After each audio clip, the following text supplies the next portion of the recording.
Could we be so lucky? Could Harry and Meghan be heading off the grid? If reports are to believe, the ginger and the whinger have nothing left to say.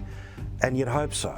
After an hour-long sit-down interview with Oprah Winfrey, a Netflix series with 6 episodes, each running an hour long, and a 416-page book of grievances. Oh, not to mention the international press tour accompanying the book of grievances. And that's just to name a few. Could this be the last we're going to hear from the Sussexes for a while, or is it all too good to be true? Sky News Digital Originals presents Royal Revolt. Harry and Meghan go off-grid? All the King's horses and all the King's men couldn't put Harry, Meghan and the royal family together again. There, I said it. The King's Birthday Parade is another historic event which is going to be missed by the Californian expats as their relationship with the royal family remains ruined. The fact that they haven't invited Harry and Meghan, I think, says a lot, actually. I think that their behaviour has been so bad and that now they're getting very fed up. And if Harry couldn't even behave at the coronation and have lunch with his family or even say to his father, well done, and give him a hug, well, you just stay where you are and we will stay where we are. Now, let's be honest, King Charles had already extended the olive branch. He invited Harry to the coronation, but then Harry quickly turned up and left as soon as he had arrived. And after all this sniping, it now seems that the King has just had enough of even trying. An insider has told The Times in the UK that the King brings up Harry every time I see him. I don't think we've moved past sad and bewildered, but there's a bit more frustration at his behaviour because it just keeps going. I think he's very hurt, which is more significant. And I think he can't quite understand why the Harry he knew and loved so much has turned into someone who has no respect for anybody and breaks into other people's private life, like his family, but can't stand anybody to break into his own, and is generally full of anger and spite and nastiness. In his witness statement, he says about the country that it's the press and the government that makes it rock bottom. Now, you cannot be a member of the royal family and actually start attacking your country. It's absolutely out of the question. And I think this horrified King Charles. I think he's been strong and brave and very difficult for him because he's a monarch, but he's also a father. So it's hard to handle it both. But he's standing the nastiness about himself. He's trying to put it to one side and just carry on, although he's hurt inside. But you can't have the attack on the country. That's out of the question. The frustrations come as the man who claims he wants nothing but privacy, not a royal life, begins a high-profile court case against the Mirror Group newspaper. It was absolutely shocking watching how Harry behaved. First of all, he didn't turn up on the first day that the judge had asked him to be there. It was a 3-day hearing, Monday, Tuesday, Wednesday. And the reason we've been given is that he decided to stay in Montecito, where he and Meghan live, to go to Lilibet's second birthday. Now, that's absolute nonsense, isn't it? A 2-year-old doesn't know what a birthday is anyway, and it's not very hard to move it from one day to the next. So this was an extraordinary, either an excuse to show that he's more powerful than anybody thinks, or it was Meghan nagging him that he had to stay and what she wants, she gets. Harry said that even before he was married, and it's continued right the way through. So that was nonsense. And then he arrives, all about his feelings. Now, if you want to take a court case, very serious one, to the High Courts in London, you must surely think that you've got to do your research. You've got to study how the thing operates, what you want to say. You've got to look up facts, look at dates. It's facts, facts, facts, not feelings. And he didn't seem to bother. I mean, he even accused the Mirror newspaper, which is the one he's actually challenging this week. There'll be other newspapers coming up. They'd hacked into his mobile 2 years before he even had one. So that was an absolute nonsense. I think most people are actually quite shocked because he actually missed the first day of the trial because he was celebrating his daughter Lilibet's second birthday. And the judge was very not amused by that because he felt it was just not the proper thing to do. But people are shocked mainly because of the fact that he could actually be on the stand and say that he's actually there to find out whether, you know, a lot of these stories were as a result of phone hacking, when he's brought the case saying that you have engaged in phone hacking and unlawful conduct in sourcing this information. Most people are concerned by how much it costs. Obviously, this is a civil case, so he's footing the bill. But most people just cannot believe that this is even being entertained by a court when the evidence is so flimsy. I mean, for him to say that a particular news story was as a result of phone hacking when it was literally published days before in another competing newspaper is completely unprofessional, and it's really quite shocking. I think there's a certain level of delusion that I suspect was what drove Prince Harry to do this, and the other people suing the MGN group, because I've really never heard of a court case being brought forward with not a shred of evidence. It's incredible. It was more like the lowlights for Prince Harry, let me tell you. It was a bad day for the Duke of Delusion, who swaggered into court initially for the paparazzi and for the cameras, and that was all great. But this case centres around Harry having to prove on the balance of probabilities that Mirror Group newspapers obtained information about him through illicit means and through phone hacking, and that it caused him distress. We were treated initially to a 22,000-word opening statement from Prince Harry, a witness statement. That was where he put his side across. That was his day in court. But that, I'm afraid, is about as good as it got for Harry, because this is about the truth, not his truth. And it's about facts, and the facts were about as thin on the ground as his hair. Barristers gave him an absolute kicking. They spanked him on 3 key points, and this is vital, okay? That he didn't actually read many of the articles which he has complained about at the time of publication, and therefore that means that could not have caused him personal distress. They also argued that much of the information was already in the public domain, i.e. it had been published by other news outlets before the Mirror then reran the story. Therefore, how can he prove that they obtained that information through phone hacking? And they also claim that much of the information about him was already out there, but in relation to things like drug taking, for example, where he was actually distressed because of embarrassment at his own personal actions, not because the article was obtained through illegal means. He was trying to show that he can be powerful and that he is strong and he won't be told what to do. However, it's so negative. I'm wondering myself that he is always going into the past. He's going into things that you can't change. We all know that if you can't change something, you just have to try very, very hard to move on. Otherwise, you're stuck. So it's all negative. It's not really getting anything. He can't bring his beloved mother to life again. And Chelsea Davies now married with a child and apparently very happy. So that's unlikely to happen again. Whereas Meghan is doing something that's positive, looking towards the future, getting dressed in a golden dress, having a new agent, looking for all sorts of things that she's going to do. And when they're together, if you look closely, you can see that Harry is like a servant. When they get somewhere, there's 6 protection officers waiting for them. Oh no, Harry rushes around, looking very tense, his tense movements, his tense face. He's got to open the door for Meghan, at the right time immediately when she's ready to put her foot on the pavement. So he's like that. He's not really a proper character anymore.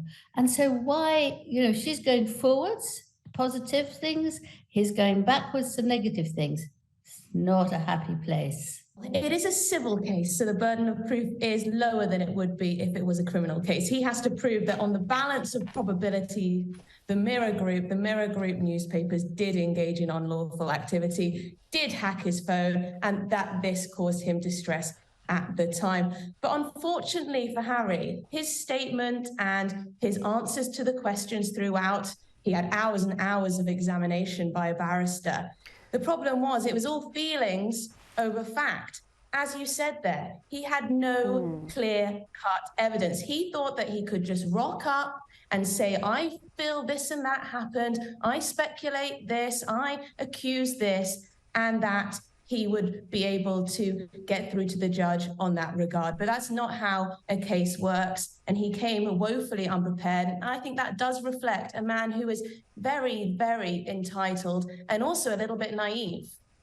Well, it's all about his truth, isn't it? It's not really about the truth, it's what he feels. And he had to answer some hard questions on the stand about his drug use, his visit to strip clubs, his bus stops with former flames. And I'm wondering how Meghan is feeling listening to all this.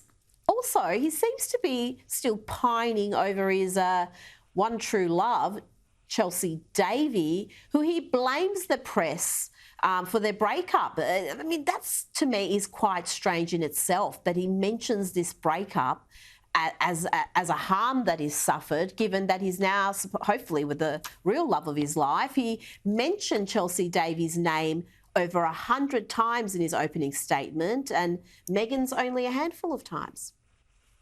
Yes, I mean, I'm no Meghan Markle fan, but I was trying to put myself in her shoes, and hearing him say the name Chelsea Davy 118 times, saying that the press was the reason why they broke up, not because they weren't a perfect match, which is what you'd want to hear as the wife and mother of his children. But yes, he kept going on about Chelsea Davy. He will say that this is so that he can then protect his new wife, Meghan Markle. But to me, it just smacks of a man who was obsessed with the past, who thinks that his experience, his truth, is all that matters. And you know, one thing that really, really wound me up and really, really wound up the nation, I think, was when he not only attacked the free press, but also attacked the government. That is not the role of a member of the royal family. That is dangerous. He is still fit in line to the throne. I think he should stop playing with fire and just realize that if he wants to have this life in California, he is free to do so.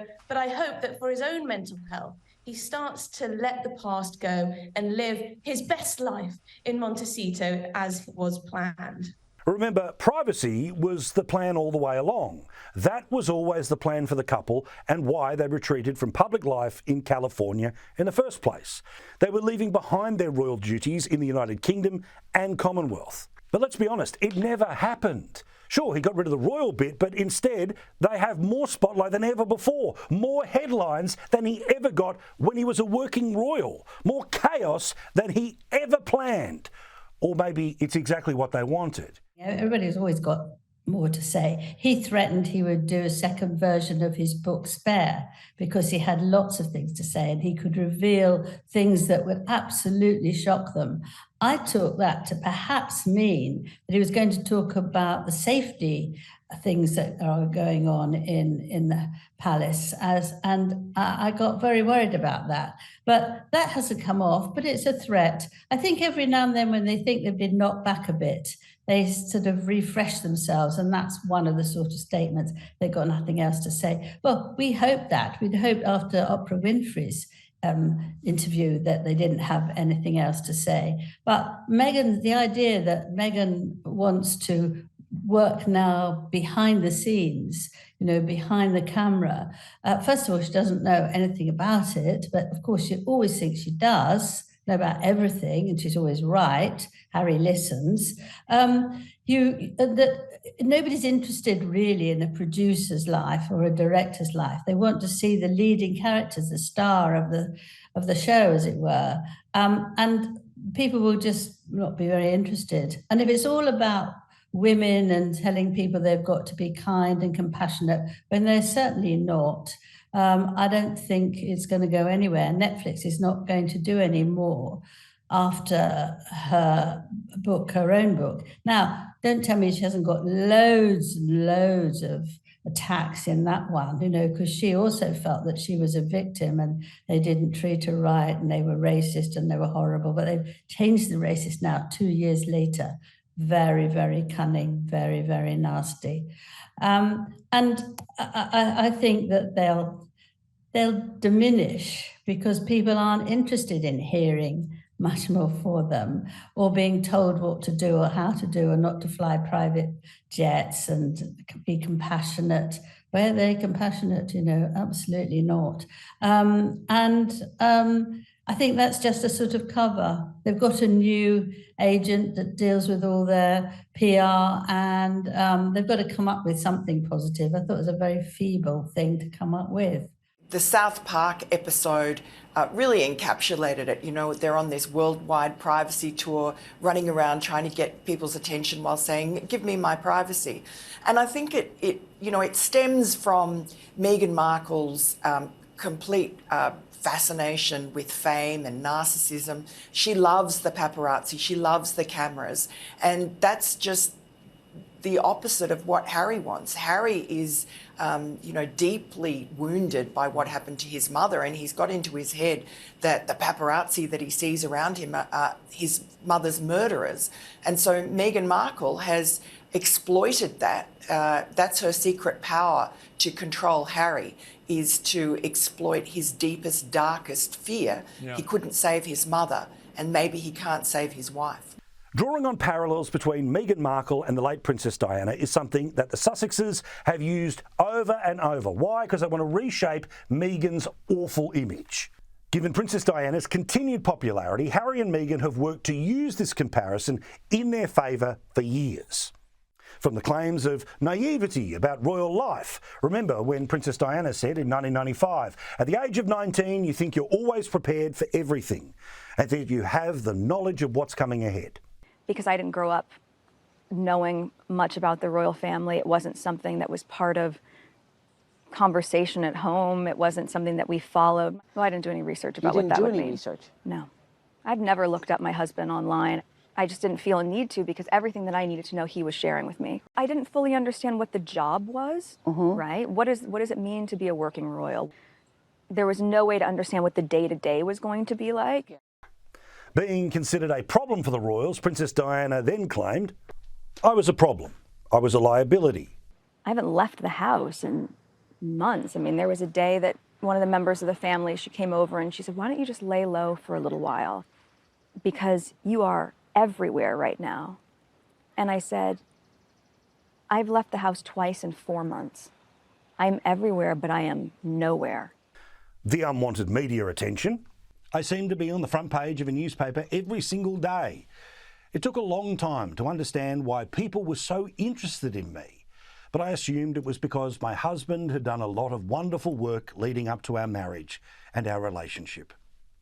Here was a fairy tale that everyone wanted to work. And if a member of his family will comfortably say, we've all had to deal with things that are rude and racist are not the same. And equally, you've also had a press team that goes on the record to defend you, especially when they know something's not true. And that didn't happen for us. And of course, a withdrawal from the public eye. Harry writes that he suggested a possible solution to the royal family, a hybrid proposal that would have allowed them to split their time between Canada and the UK while still serving the Queen. Recently, you lost your grandmother, and I offer my condolences to you. Did she ever express that she was upset at you? For what? Or wanting to change your role within the family? My grandmother and I had a very good relationship. It was never a surprise to anybody, least of all her. She knew what was going on, she knew how hard it was. She never said to me that she was angry. I think she was sad that it had got to that point. Harry says his proposed plan was ultimately denied, and his security, which was funded by UK taxpayers, was taken away from him. I'm very interested in the way that they deal with Diana. Meghan put on Diana's favourite perfume for the first time they met. So in a way, she captured him straight away, because smells stay with you much longer than people's words or anything like that. And I think it's a plan by Meghan.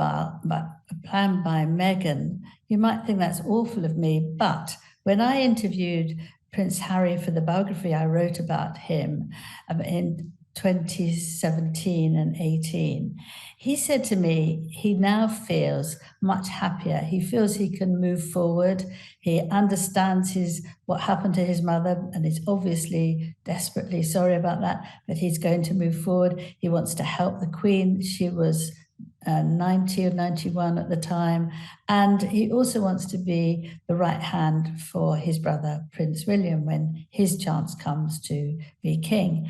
And he seemed very capable and positive. But I think Meghan is very negative about things like that. And she keeps on about it and blames the British people who lives in Britain, and blames the government, blames the royal family, blames the paparazzi. It was shocking. But the thing is, Diana refused to take any protection once she and Charles separated. Charles wanted to do that out of his own pocket to make sure that she was safe. But she said she wanted to be free, and she didn't want it. She also didn't wear a seatbelt. She also had a driver who was drunk, and I think there were drugs in his blood as well. Now, that doesn't make it any easier, but if you're being rational, you can't blame everybody else for this, for someone who made terrible decisions at that time. And I think it's going on and on and on. And Meghan wants to be a second Diana because she thought Diana did wonderful things with all sorts of people who were ill, and she wants to be thought of like that. But she's really nothing like Diana. And Diana, for all that she was unhappy with her husband, she did actually support the monarchy. She and her family lived very near Sandringham, and she was always over there for tea and things like that. And she did believe that both boys should be honourable towards the monarchy. So it's a very different type of attitude. And when Meghan went to see Diana's grave at Diana's brother's home, she sort of lay flat on the floor and said, you know, help me, give me all the advice you need. Well, you might think that's very nice and generous and gentle, but I think it's a way of trapping Harry, really, that he feels there's something going through his mother to her. He did say to me that he still thinks that she's with him, that she watches everything he does, that he leads her to different charities, and that if he said this at the engagement interview, this was after I'd spoken to him, that she would be jumping up and down at Meghan, but I don't think she would have liked her at all because she's so powerful and insists on her own way. But he did feel that she was talking to him and she was very close to him up in heaven. One of the odder parallels came recently after the royals in hiding went to New York for some low-key activities, like attending a ceremony for Meghan to accept a Women Vision Award. The royals then left the event and were allegedly chased by the media. And remember, no one knew about this chase until they released a statement the next morning. Last night, the Duke and Duchess of Sussex and Miss Ragland were involved in a near-catastrophic car chase at the hands of a ring of highly aggressive paparazzi. It continues. This relentless pursuit, lasting over 2 hours, resulted in multiple near collisions involving other drivers on the road, pedestrians, and 2 NYPD officers. But those claims were quickly disputed by the taxi driver, who they decided to get in the back of his car at the height of the chase. I think that's all, exaggerated and stuff like that, so don't read too much into that, But as far as you were concerned, when they were in your taxi, did you feel like you were in danger? No. New York City is the safest place to be. It was a great shock to anyone who watched that very carefully, having heard that it was absolute nonsense. It wasn't a near catastrophic crash, but it was very much a replay of what happened with Diana. That must have been something that they quickly made up, because as everybody apparently knows, in that place that you can't go fast. You can't go fast. It takes you ages to go anywhere because there's always jams and cars, move through New York very, very slowly.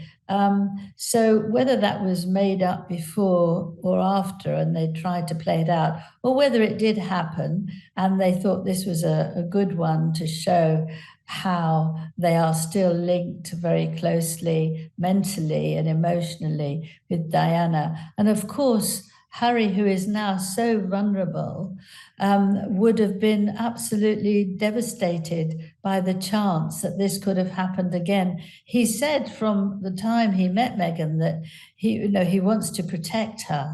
And that was an indication that, he wasn't able to at that time, and he might have lost her as well as his mother, and he couldn't take it. So it threw him out terribly. I mean, you could see how anxious he looked in the taxi, why they took a taxi when they could have had a proper car. That's a bit of a funny one as well, because that has no protection at all, and the cars do.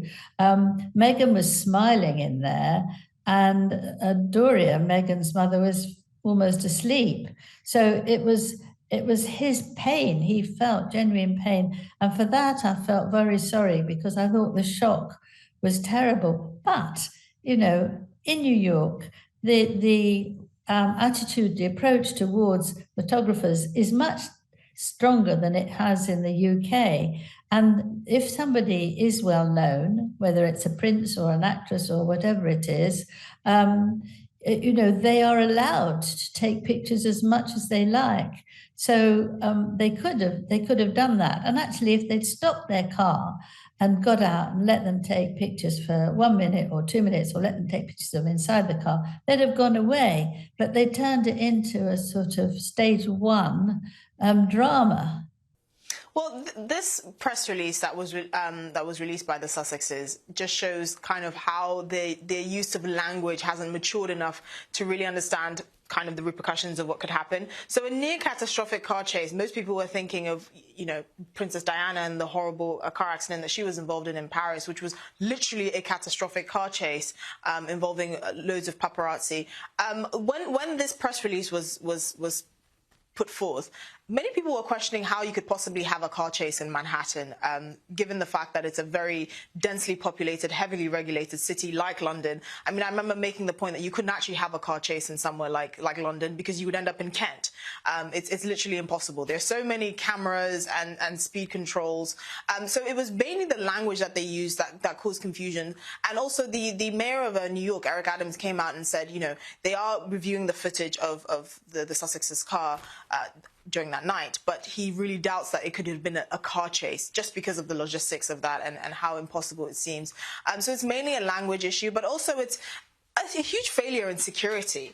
There are many security professionals that have come out saying, they don't understand why the Sussexes security detail didn't actually include how to get them to the event and get them out of the event back home safely. One of their security personnel said that they moved the couple into a taxi in a bid to try and avoid the paparazzi, but obviously they didn't cover up Meghan's bright gold dress, so she stood out like a sore thumb anyway. But then there were questions being raised about why you would want to get this couple into an unsecure vehicle like a taxi to try and avoid the paparazzi, when really they should have accounted for the fact that there would be major paparazzi at this event and find a way to get them to their destination safely. So these are the conflicting reports that have come from the couple's press release, and it's very confusing because they implied that the relentless pursuit of the paparazzi could have endangered many people. But again, all the footage and all the evidence that's coming out has said that there have been no injuries. No one was even remotely injured. They claim that there were 2 NYPD PD officers that were almost injured. Again, we've not heard any kind of corroborating reports from the NYPD themselves. So it's a very confusing story, should I say. And it just goes to show that the Sussexes really didn't put in a lot of thought into just basically the security detail with regards to this event, but also why they chose to move to the US in particular, which has the loosest paparazzi laws in the world, to pursue their own privacy. It doesn't even make sense. It would make sense to move somewhere like France that has really high, really stringent paparazzi laws. But if they're going to move to somewhere like the US and then complain about paparazzi, it doesn't really make sense because they knew that the paparazzi laws are very loose over there. Have you ever seen anyone with more entitlement than these two? So he can hire his own security. How do you think Beyonce navigates Manhattan when she comes over with her billions of dollars and her billionaire husband? You think it's easy for her, easier than it is for those two? Okay, Beyonce's 100 times the star that those two are. And somehow, Paul, she manages it. She hires her own security. And that's what Harry and Meghan should do in the UK, the US, and wherever the heck else they want to go. But no, he feels entitled to have it exactly the way it was when he was a royal. I want to be able to pay the police force, the actual police force, because what, you can't find an armed bodyguard? You can't find a good bodyguard to protect you? Bull.